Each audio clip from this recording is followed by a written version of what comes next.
très heureux de vous recevoir sur cette plateforme-là qui n'est pas très commune de Vox Artis. Vu le contexte plutôt sanitaire, on va faire donc un Vox Artis avec un enregistrement qui se fera sur site, qui se fait actuellement sur site, et puis après le partage se fera sur les plateformes digitales. Vox Artis, comme on a l'habitude de le présenter, c'est donc une plateforme, pas digitale, mais pour cette fois-ci elle sera digitale, une plateforme physique de rencontre entre une expression artistique et un public. Le propre du langage de l'art, mais l'art est vraiment sous l'angle de ses transversalités, c'est de pouvoir rendre quelque chose qui est fondamental en l'humain. Et rendre quelque chose qui est fondamental en l'humain peut être de l'ordre de l'invisible.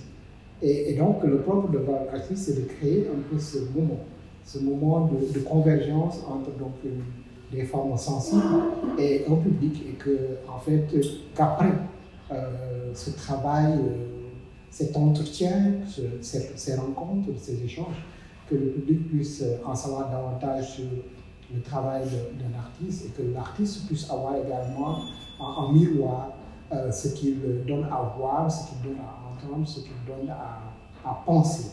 Et en l'espèce d'ailleurs, l'idée pour nous aujourd'hui, c'est de parler de spiritualité, de l'expression de la spiritualité dans des espaces artistiques.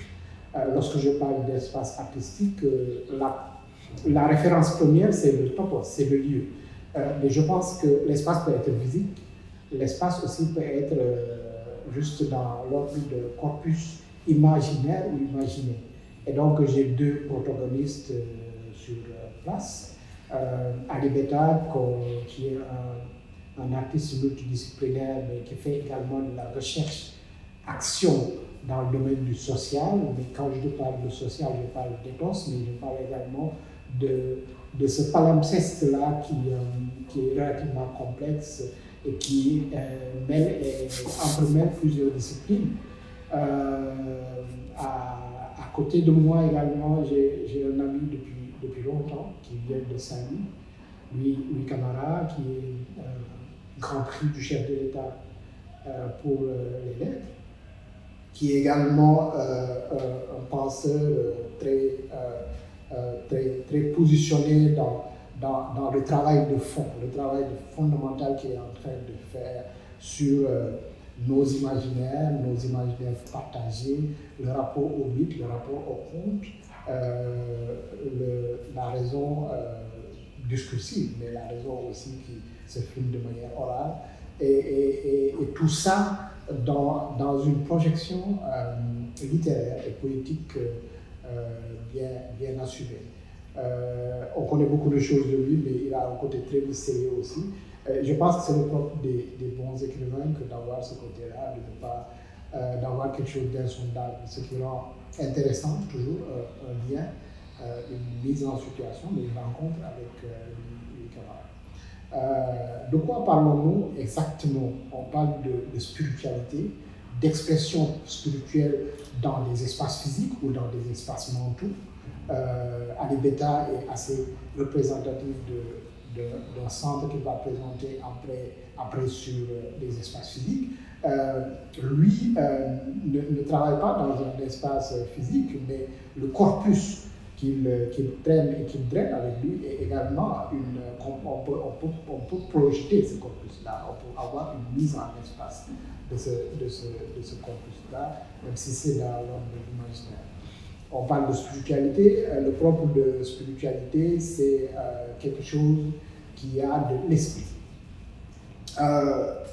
Lorsqu'on dit fondamentalement, c'est du latin spiritualiste, on renvoie à quelque chose qui est connoté en termes d'esprit. Le propre de l'esprit, peut-être, c'est de ne pas être physique, c'est de l'ordre des choses qu'on va sentir, de l'ordre des projections, mais qui ont une incidence nécessaire sur ce que nous faisons. Parce que si on dit que quelqu'un fait de l'esprit, ça montre qu'en fait, c'est une personne qui cogite et qui peut dire des choses très justes, finalement. Lorsqu'on parle de spiritualité, on a deux faisceaux. Le premier faisceau, c'est le profane. Le deuxième, c'est peut-être l'aspect mystico-religieux.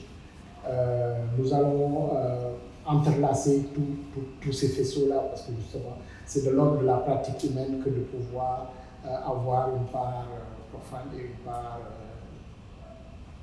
spirituelle, une part mystique, une part religieuse, une part transcendante pour être dans une expression beaucoup plus générique.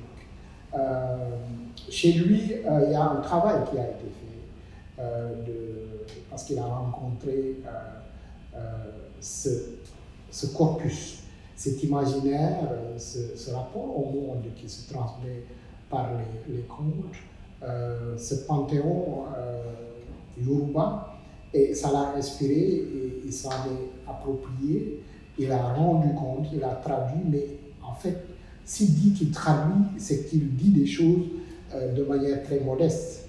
Mais le propre de la traduction, c'est de prendre en fait une substance, sérier les éléments qui vous semblent substantiels et les rendre.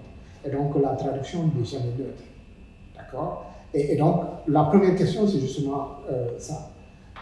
Lorsqu'on dit spiritualité, qu'on doit se l'approprier, essayer de se l'approprier, de traduire.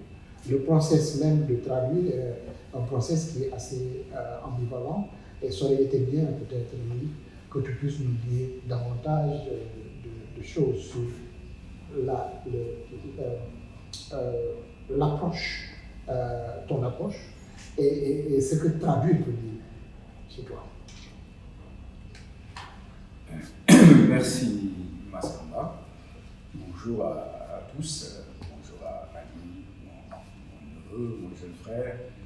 Et bonjour à toi aussi. Ça fait un petit moment que nous ne nous sommes pas vus. C'est très heureux de nous retrouver sur ce plateau ensemble. Et je salue également tous ceux qui nous regardent, nous écoutent, et également les initiatrices ou les initiateurs de cette rencontre. Je veux parler de Raw. Excusez-moi pour ma prononciation anglaise un peu à désirer. Raw Material Company également, que je remercie grandement de m'avoir invité à participer à cette rencontre et pour parler de nos expériences diverses, mais somme toute convergentes, n'est-ce pas? Donc, pour en revenir un peu à ta question,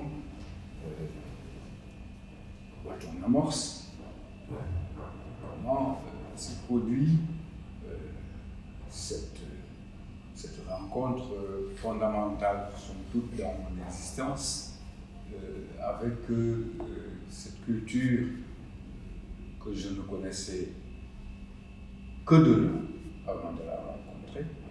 Je parlais de la culture Yoruba, qui a une incidence très profonde sur mon parcours existentiel personnel, et avec laquelle aujourd'hui encore je continue de cheminer, même si c'est de manière très très intime, mais il y a fort heureusement une production visible et lisible à travers les textes que je produis, une partie des textes que je produis en tout cas, et qui sont en provenance de cette culture. Cette rencontre, elle s'est faite de manière, on dira, fortuite, peut-être pour employer un vocabulaire un peu plus proche du mystique. On dira peut-être que c'est le résultat d'un hasard providentiel. Il y a ça comme ça parce que c'est à partir d'un livre que j'ai acheté un jour à la librairie Sankoré, qui se trouvait au centre-ville de Dakar dans les années 80. Donc un livre écrit par un professeur nigérian du nom de Wande Abimbola. Le livre s'est intitulé 16 Great Poems of Ifa. Si je peux traduire en français, 16 grands poèmes d'Ifa. Je ne peux pas vous expliquer pourquoi j'ai acheté ce livre, parce que apparemment rien ne me prédisposait à l'acheter. Peut-être que c'était la couleur blanche de la couverture, n'est-ce pas? Je suis un peu dans l'anecdotique, certes, mais il faut. Oui, voilà, pour aller au fond des choses. Donc, c'est cette couverture blanche et le mot poems, parce que j'aime la poésie, n'est-ce pas? Je me nourris aussi de poésie. Donc, le mot poems a attiré mon attention. Et puis le mot IFA. Parce que quelques semaines auparavant, j'ai enseigné, j'étais professeur de collège d'enseignement moyen, et dans la ville de Diourbel où je me trouvais à l'époque, j'ai enseigné juste quelques temps auparavant l'histoire des royaumes, parce que je suis professeur de français et d'histoire du jour, équivalent comme on dit. Et donc dans un cours d'histoire, j'ai enseigné à mes élèves l'histoire des royaumes du golfe du Bénin.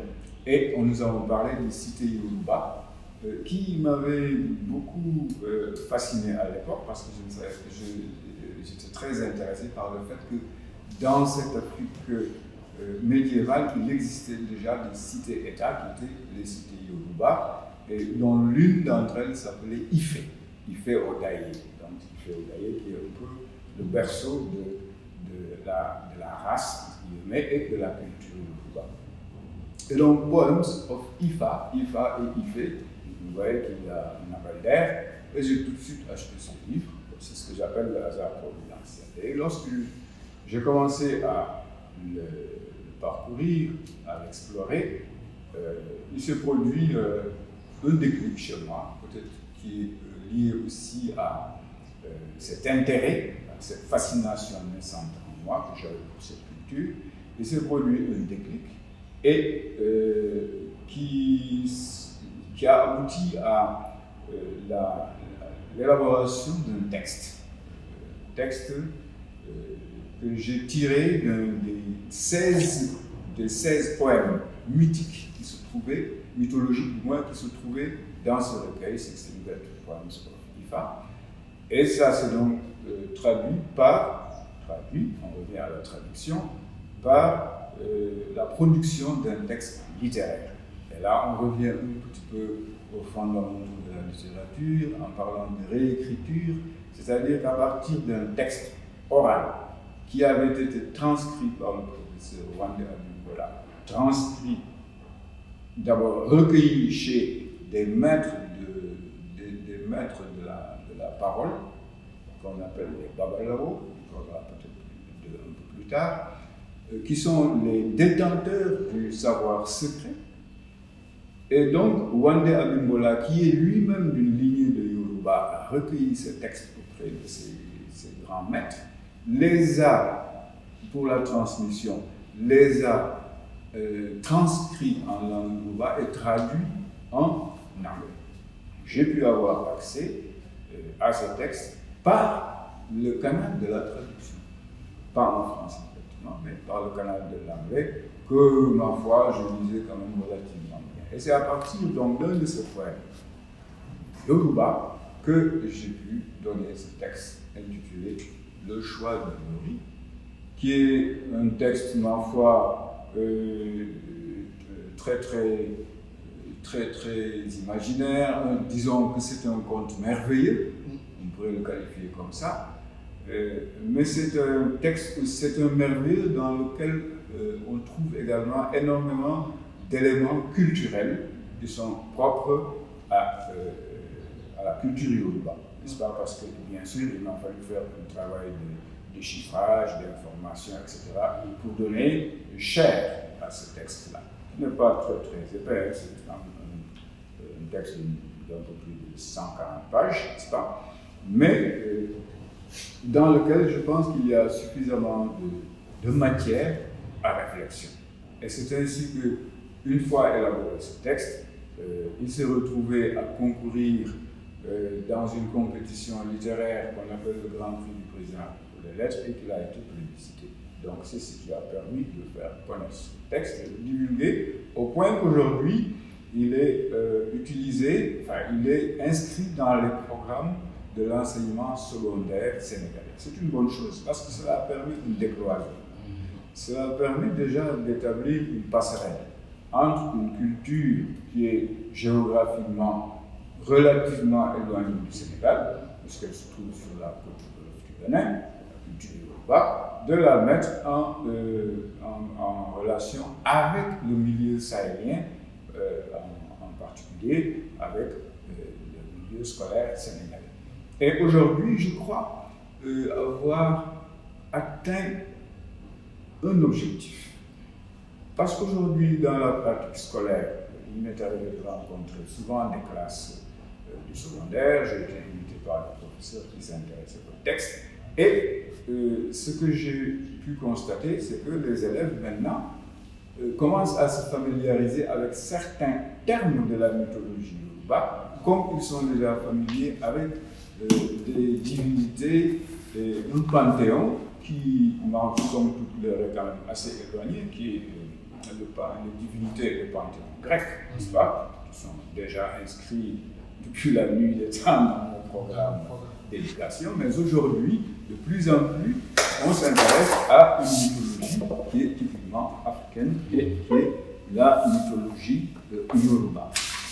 Bon, ceci dit évidemment sans aucune connotation identitaire excessive, c'est juste dire qu'on doit quand même s'intéresser à ce qui est près de l'histoire avant d'aller explorer peut-être ce qui est plus loin, n'est-ce pas?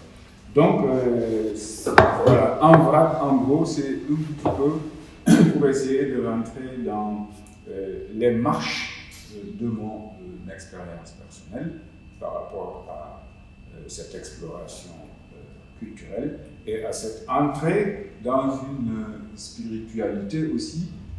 C'est aussi une dimension qu'il ne faut pas oublier, qu'il ne faut pas occulter, parce que jusque-là, on est quand même dans une dimension assez littéraire, mais il y a une autre dimension qui est la dimension spirituelle, parce que j'ai tout à l'heure dit que ces textes provenaient d'un corpus qui s'appelle également Ifa, qui est un corpus littéraire qui, d'après les informations et les explications fournies par les maîtres du secret, les Babalao, Babalao signifie littéralement maître ou père du secret, que ces textes-là viendraient du ciel et qu'ils viendraient d'une divinité du panthéon Yoruba qui s'appelle Orunmila, qui est le dieu de la sagesse, et qu'il l'aurait transmis aux êtres humains pour qu'ils parviennent à résoudre leurs problèmes existentiels. Donc, il y a une origine spirituelle, métaphysique à ces textes-là. Ça aussi, c'est une dimension que j'ai été amené à explorer plus ou moins. J'ai même eu la chance de rencontrer le vrai Babalao lorsque je suis allé en voyage d'initiation au Nigeria, et j'ai eu droit à des explications sur la signification de tout cela, n'est-ce pas? Parce qu'il y a aussi un rituel qui est attaché à la profération des textes. Il y a un rituel très très particulier, très original, qui se fait avec une panaphernalia, des instruments particuliers et qui sont l'apanage justement de cette classe, parce que c'est une classe sociale particulière qu'on appelle les Babalao, les devins d'Ifa, qui jusqu'à présent d'ailleurs sont présents dans la société nigériane, dans la société Yoruba. Les Babalao, les devins d'Ifa sont toujours présents, ils sont des acteurs sociaux, ils sont consultés, ils donnent leur opinion, ils sont consultés par les puissants, qui se réfèrent très souvent à eux avant de prendre des décisions, pour dire aussi qu'ils continuent à avoir une certaine importance dans l'espace social Yoruba. Voilà, c'est tout cela, je pense, qui est passé au travers de moi-même, n'est-ce pas? Et qu'aujourd'hui, j'ai pu donner une forme littéraire écrite en français, bien sûr, puisque c'est ma langue d'écriture, mais je pense avoir réussi à traduire plus ou moins bien certaines réalités culturelles propres au monde yoruba. Oui, mais ce qu'on retrouve de manière spécifique dans le monde de Yoruba, est-ce qu'on peut trouver également des correspondances par rapport aux pratiques dans notre sous-région sénégambienne? Bien entendu, puisque évidemment, si on se réfère un peu à certaines thèses anthropologiques ou historiques, référées au Cheikh Anta Diop, il y a quand même c'est certain, une unité culturelle africaine. Et ces pratiques que l'on trouve peut-être de manière très élaborée chez les Yoruba, on les retrouve aussi un peu partout, même dans la sous-région, même chez nous, ici, au Sénégal. Nous avons les Guissanais, nous avons les Saltigués chez les Sérés, nous avons chez les Bassari, les Devins aussi, chez les Dogons, la pratique de la divination avec les traces du renard, référence aux ouvrages qui ont été écrits là-dessus par des anthropologues français ou africains. Donc c'est une pratique qui est répandue dans toute la sous-région, la pratique de la divination, qui a perdu beaucoup de terrain sous les coups de boutoir des religions révélées qui ne font pas très bon ménage avec elle, n'est-ce pas? Pour des raisons que vous connaissez aussi bien que moi. Donc, mais qui sont là, qui sont résilientes, qui persistent. Et, ma foi, que nous avons en partage avec ces cultures-là du golfe de Guinée. La divination chez les Yoruba, elle est pratiquée également par les autres peuples. Elle est pratiquée chez les Fon, qui sont leurs voisins, elle est pratiquée chez les Edo, elle est pratiquée chez les Mina. Chez tous les peuples de cette sous-région-là, il y a des pratiques divinatoires très proches de celles des Yoruba, qui eux-mêmes, théoriquement, disent qu'elle leur vient de l'Antiquité et de l'Égypte ancienne. Bon, ça, c'est une autre affaire. Exactement. Oui, mais ce que tu dis en termes de conjonction d'espace est tout à fait pertinent parce que c'est vrai que lorsqu'on se projette même dans les chaînes de référence Yoruba, on a les mêmes choses aussi dans nos contes et dans nos légendes. C'est-à-dire que la valorisation de l'effort,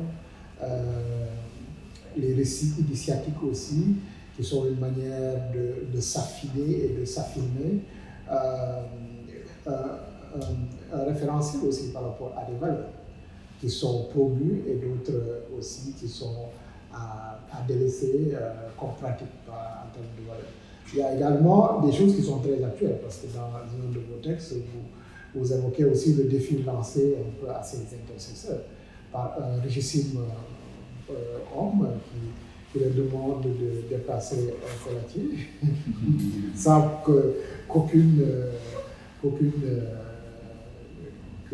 sans que en fait, le collatier reste en état d'un endroit à un autre. C'est une parabole aussi par rapport à notre lien passé, présent et projection et la futur.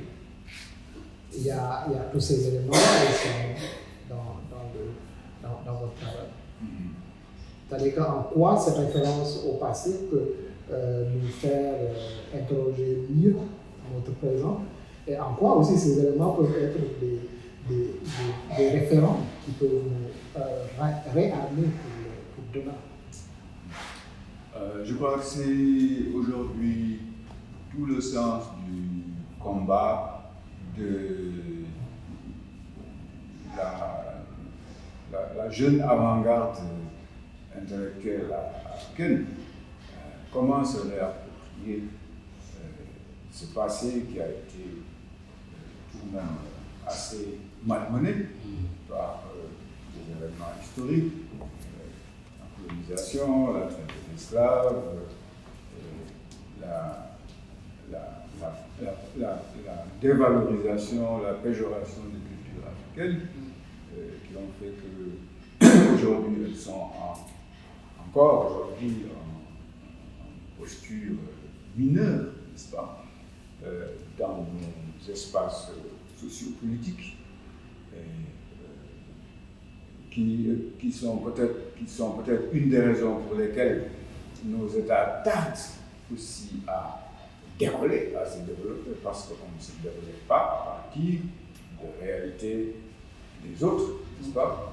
Il faut donc nécessairement interroger notre passé pour pouvoir comprendre notre présent et dessiner les lignes de notre futur.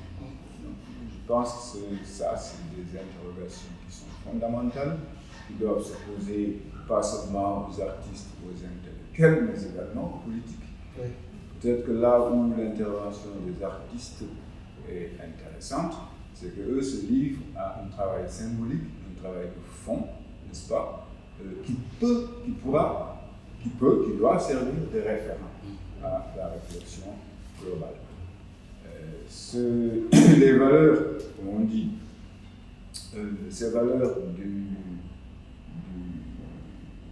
l'histoire passée doivent être interrogées, réinjectées, à mon avis, dans le courant historique actuel, dans la mesure où elles peuvent constituer un levier pour avancer. Tout n'est pas bon à prendre, évidemment, mais je crois qu'il y a aussi énormément de choses qui sont importantes pour la construction de nos identités présentes et futures. C'est pourquoi il est important d'interroger toutes ces productions antérieures, toute cette oralité, toute cette sagesse, toute cette symbolique qui nous a précédés. Et ça, je pense, c'est un travail qui incombe également, non pas seulement aux spécialistes, aux anthropologues, etc., mais également le travail des artistes est important. Les musiciens, les poètes, les écrivains ont de la matière. C'est, je crois, tout le sens du travail que certains, même actuellement, un travail important. Très bien. Alors, oui, ce rapport passé-présent et projection, parce que la projection est importante, elle est fondamentale, et le fait de voir que ces choses sont assez désuètes, le croire nous montre à quelle échelle, en fait, on se fout de voir si on le pense, parce que même sur les industries culturelles qui façonnent notre manière de voir le monde, les grands livres, les films qu'on retrouve chez Disney, etc., sont inspirés de ces mythes et de ces histoires. C'est particulièrement important. Et la notion de lieu, la notion d'espace et de temps, mais également la notion de la transmission, elle est fondamentale, elle est importante parce qu'on retrouve ça dans votre travail. Et il y a eu un prolongement heureux de votre travail parce que vos textes maintenant sont entrés dans le programme scolaire du Sénégal. Alibeta travaille aussi dans un lieu dit.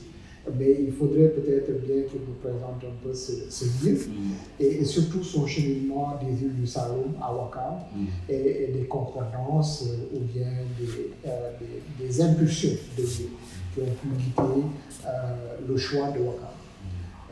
Mais également la pertinence de sa démarche aussi par rapport à sa pluridisciplinarité parce qu'il est musicien.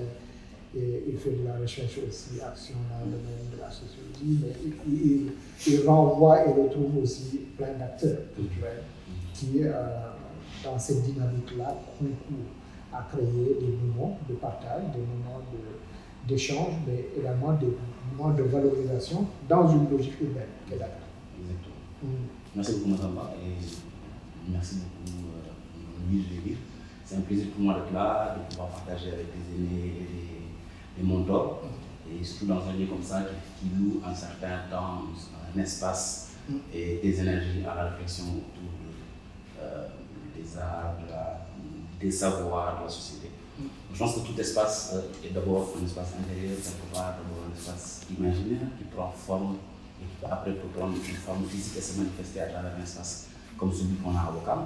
Naturellement, la démarche elle vient d'abord d'espaces que j'ai exploré en moi-même, dans mon questionnement de jeune Dakarois, entre la culture jeune sérère qui grandit entre Dakar, Tambacounda, le village toujours comme le puits vers lequel on revient toujours pour se ressourcer et d'où l'on part pour aller explorer le monde.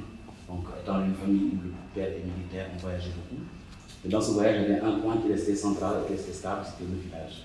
Et ce village-là ouvrait à un imaginaire énormément riche qui a peut-être construit les personnalités que nous sommes.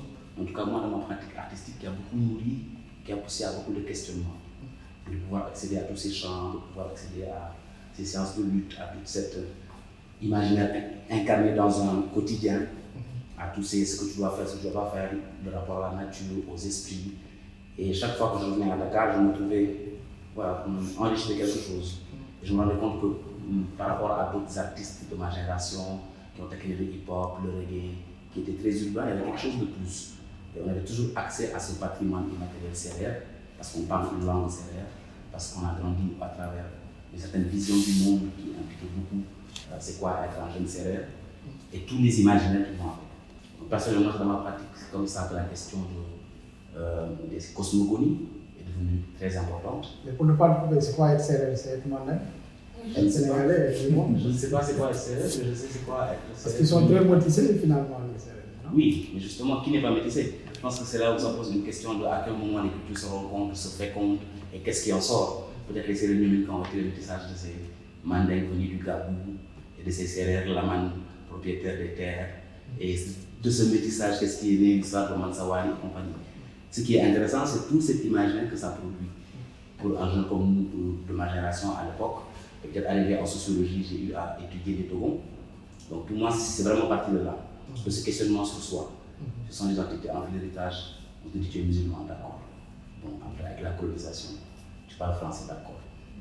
Tu es sérère parce que heureusement tu as eu une famille et des parents qui ont tout dit. Et beaucoup ont perdu ce troisième, qui est peut-être un des trois qui, dans ces héritages, dans ce syncrétisme, dans cette tentative de recréer quelque chose entre le passé, le présent et le futur.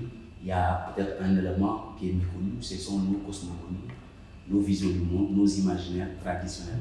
Et tout ce qu'elle regorge comme savoir, tout ce qu'elle regorge comme potentialité, et comme, je dirais, un grenier, avec des réponses, entre guillemets, existentielles, par rapport à une époque, par rapport à un temps, par rapport à un lieu. Et qu'est-ce que cela peut servir pour nous?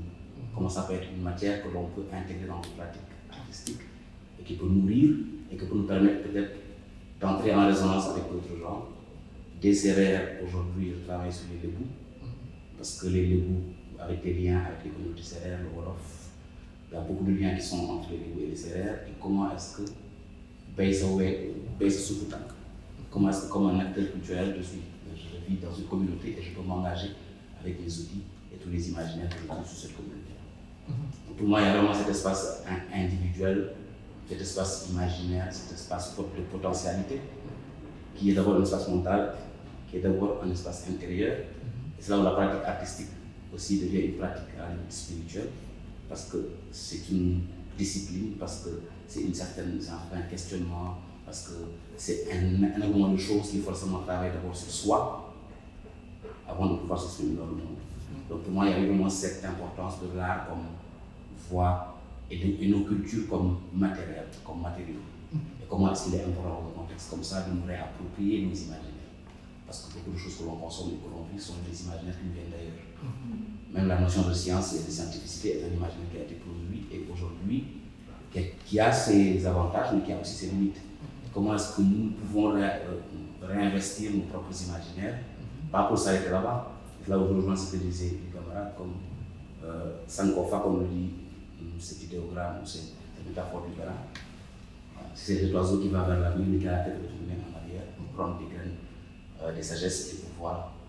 Donc pour nous, on est vraiment dans cette démarche-là, adapter maintenant à un territoire. Et il y avait l'importance de pouvoir adapter toute cette réflexion pratique sur un territoire concret et comment est-ce qu'on peut expérimenter un laboratoire dans ce grand laboratoire qui est Wakam, qui est une rencontre de culture, d'imaginaire entre les groupes traditionnels, entre les différents lieux politiques qu'il y a comme l'armée, les bases militaires françaises, les bases militaires sénégalaises, entre les panafricains qui viennent de la Wakam. Comment est-ce que cet espace-là, ce territoire-là, peut-être un espace à investir, peut-être un espace sur lequel on peut tenter, en tout cas, d'explorer nos imaginaires et de proposer des actions qui viennent féconder, mais toujours en lien avec la communauté. Donc c'est là où on en est aujourd'hui, et c'est ce qui fait que l'espace Kenou, laboratoire des imaginaires, est ouvert depuis l'année dernière. Et nous tentons avec les communautés de Ouakam de faire ce travail-là, de diagnostic d'abord, de diagnostic pour comprendre ce qui est là, pour voir, pour s'approcher, pour tenter de comprendre, et à partir du diagnostic, essayer de co-créer avec les acteurs du territoire des réponses à nos vies quotidiennes.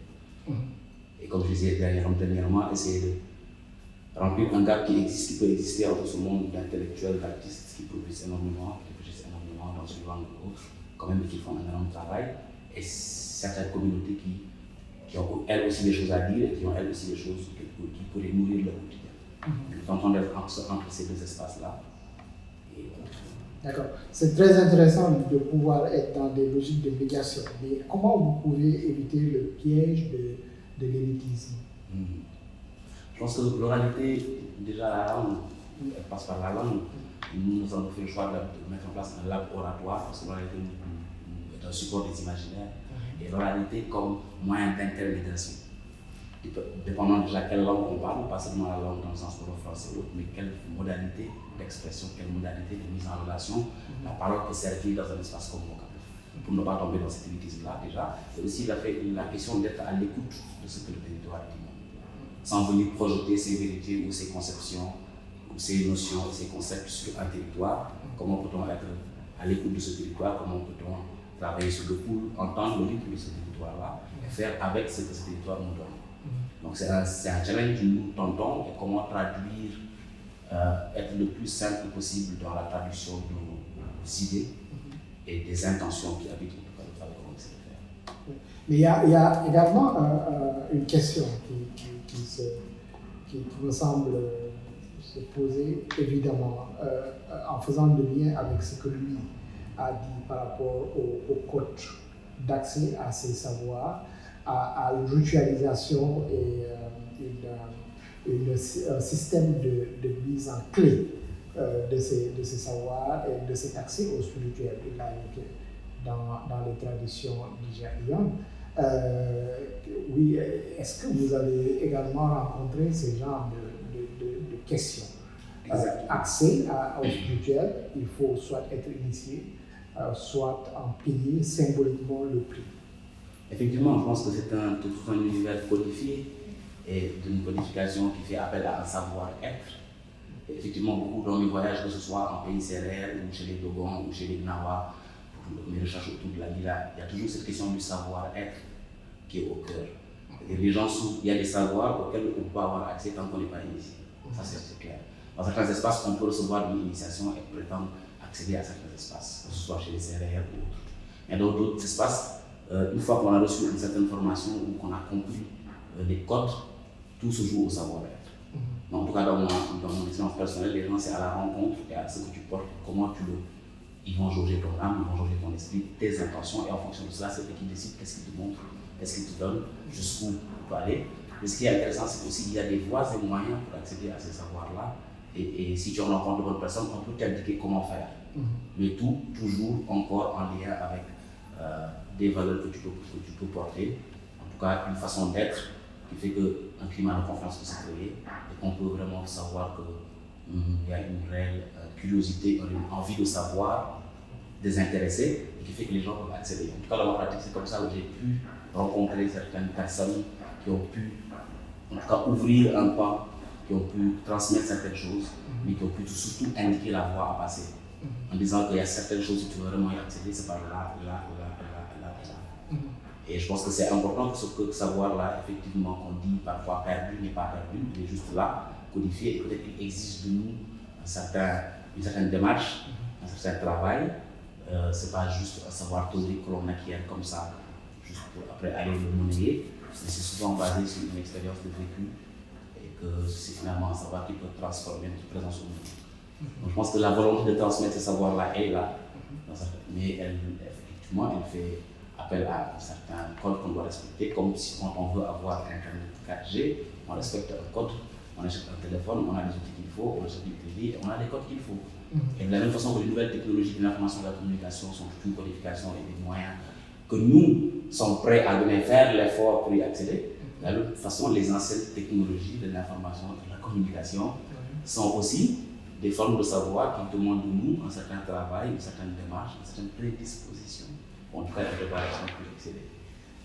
Alors, mais il y a, s'agissant de la question des moyens, une préoccupation aussi qui peut être très prosaïque.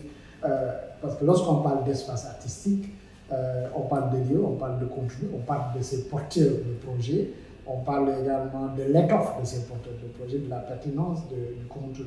Mais le gros problème qu'on rencontre dans beaucoup d'espaces, c'est après la pérennisation des actions, il faut des moyens spirituels, sûrement, des moyens intellectuels, assurément, mais des moyens triviaux aussi, hein, financiers, etc. Comment vous réglez ce problème concrètement?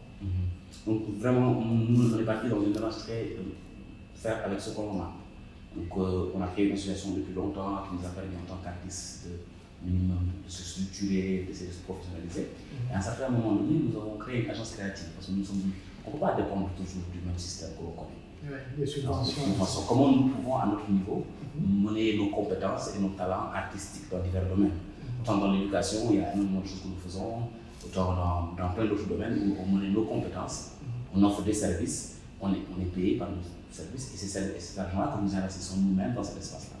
Donc jusqu'à ce jour-ci, c'est le modèle sur lequel nous travaillons et qui tient et qui marche et on espère le continuer et de pouvoir le modéliser comme un exemple dans une démarche de territoire. Maintenant, à un moment donné, des partenaires viendront, ils viendront apporter leur soutien, adhérer à une démarche ou pas. En tout cas, ça nous donne cette liberté déjà de pouvoir choisir l'orientation vers laquelle on va et surtout cette pression de devoir toujours trouver les moyens de continuer à être qui peut être très créatif, qui peut être très intéressant.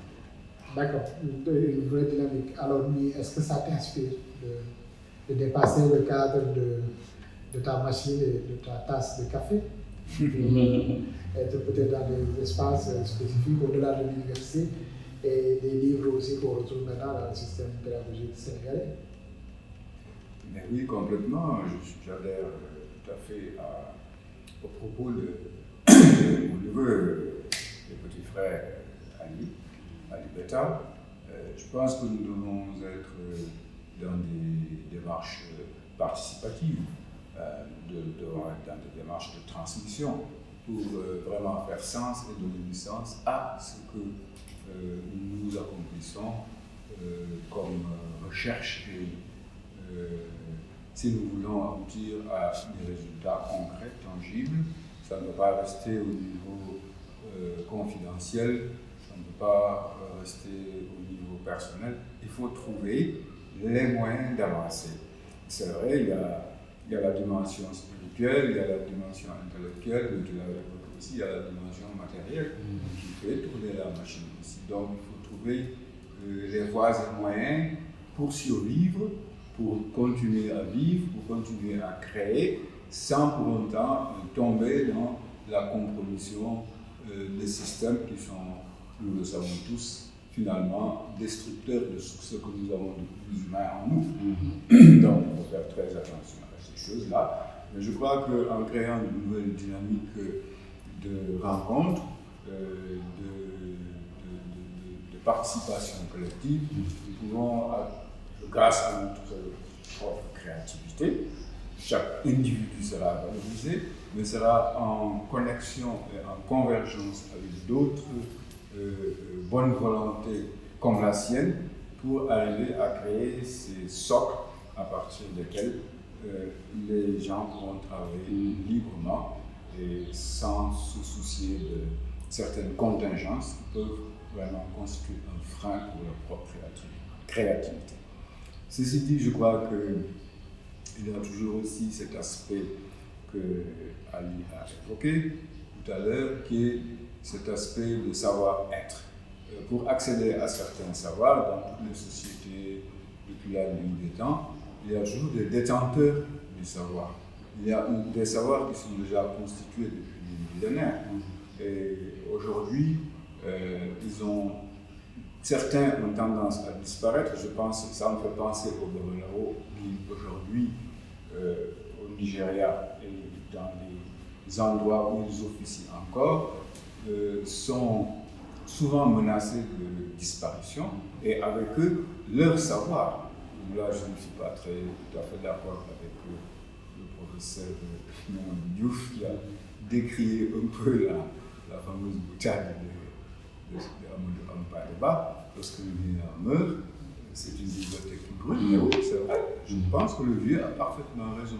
Ces détenteurs du savoir, là, si on ne se hâte pas de récupérer ce qu'ils ont emmagasiné en science, en savoir, en sagesse, nous risquons de perdre des pans entiers de connaissances humaines.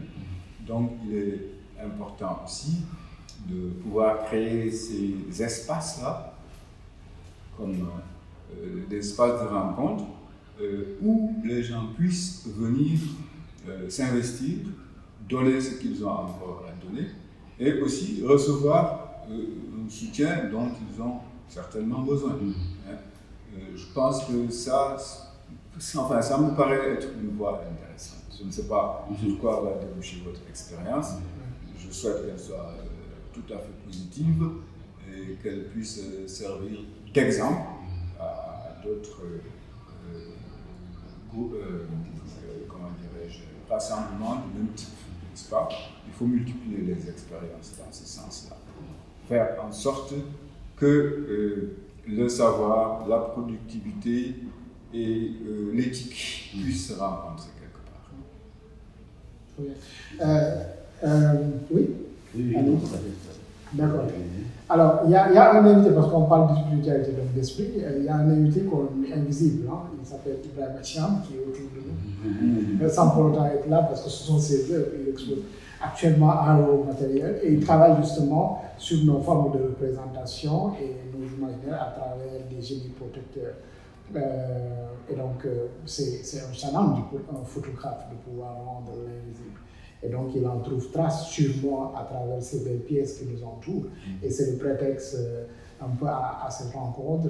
J'ai préféré l'évoquer à la fin de cette rencontre, justement, pour que vous sentiez que oui, on peut être présent sans pour autant être visible. Et le propre, justement, de ces centres d'art, c'est de pouvoir rendre compte du visible, mais également de l'invisible. Lorsqu'on parle d'invisible, on n'est pas seulement dans de l'évocation ou bien dans des choses complètement éthérées. Je l'ai évoqué tantôt, tout ce qu'il y a comme cartoon à travers le monde et qui génère énormément de moyens fait partie des industries les plus fécondes. Mais ça part d'histoires qui ont été tirées d'un inconscient collectif ou des formes d'imaginaire redistribuées. Mais au-delà de cet aspect, je souscris à l'idée que c'est par la multidisciplinarité que les sociétés évoluent. Mais je prends un informaticien qui est un codeur ou bien qui développe des logiciels. À partir de quoi fait-il quelque chose? À partir de ce qu'il a des éléments techniques qu'il maîtrise, des algorithmes qu'il peut aussi développer. Mais il y a toujours un petit supplément d'âme qu'on doit retrouver chez un codeur de qualité. Et moi, je m'en suis rendu compte en travaillant sur l'intelligence artificielle. Finalement, tous les codeurs qui travaillent sur des process d'intelligence artificielle nous disent que ce qui fait le basculement après pour des lignes de code qui ne marchent pas, c'est quelque chose qui est presque de l'ordre de l'indicible. Ils ne peuvent pas te l'expliquer. C'est assez étonnant. Alors que ça marche lorsqu'on crée une voice bot, lorsqu'on crée des systèmes du genre.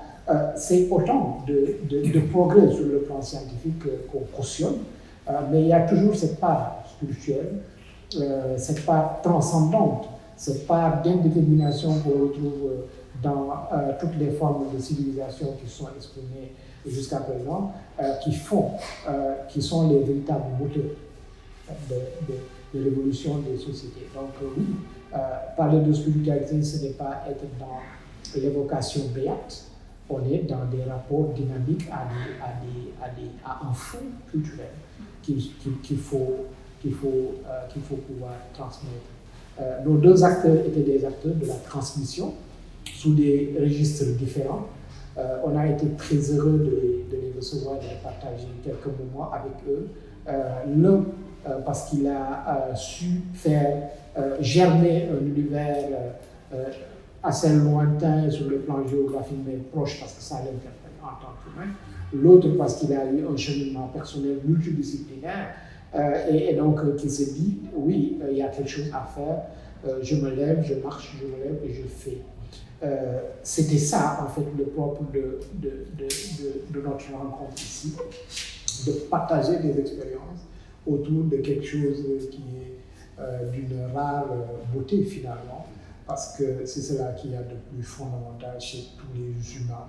Et donc, parler de l'Afrique, parler du Sénégal, parler des îles du Saloum, parler de Saint-Louis, parler des Yoruba, du Nigeria, mais c'est également parler du monde dans sa globalité. Merci encore une fois. Je ne sais pas si vous avez des derniers mots, et puis après, on peut dire au revoir à toutes les personnes qui nous suivent. Merci, Adil. Donc, on me donne le droit de laisser. Donc, merci au Mathieu de compagnie pour l'organisation de cette causerie, de ce talent. Merci à Massamba pour l'avoir mené de main de maître également, d'avoir su, je crois, poser les bonnes questions, celles qui font déboucher sur une réflexion très élargie sur des sujets qui nous interpellent tous. Bien sûr, merci à mon jeune frère Ali Beta, dont je suis le travail et l'évolution, et que j'encourage vivement à aller de l'avant. Et à tous nos, comment on les appellera, nos auditeurs, les followers, okay. Toutes les personnes qui nous suivent. Toutes les personnes qui nous suivent, ok, followers, l'anglais est très pratique pour ça. Merci à tous nos followers aussi, en espérant que cette rencontre les aura conduits à se poser certaines questions et personnellement, intérieurement, à apporter quelque chose de nouveau à leur réflexion personnelle. Et voilà, mille merci à tous. À la prochaine. À la prochaine. Ali. Moi, je rejoins le remerciement de lui et je dis, voilà, pour nous, c'est toujours un plaisir d'avoir des espaces comme ça pour partager. Merci à l'équipe du bureau matériel. Merci beaucoup à Samba. Et voilà, donc pour nous, le message reste vraiment la force des imaginaires. Comment est-ce qu'on peut se réapproprier nos propres imaginaires. Et que c'est peut-être le chef manquant dans les différents héritages qu'on a. On explore plus l'héritage occidental, arabo-musulman ou indo-européen. Et on délaisse un peu cet héritage négro-africain qui peut-être est le socle et qui est sûrement le socle de cette construction, reconstruction. Voilà. Donc on invite les gens à explorer encore plus, explorer que ça regorge énormément de potentiel et de magie. Merci. Très bien, merci à vous. Au revoir.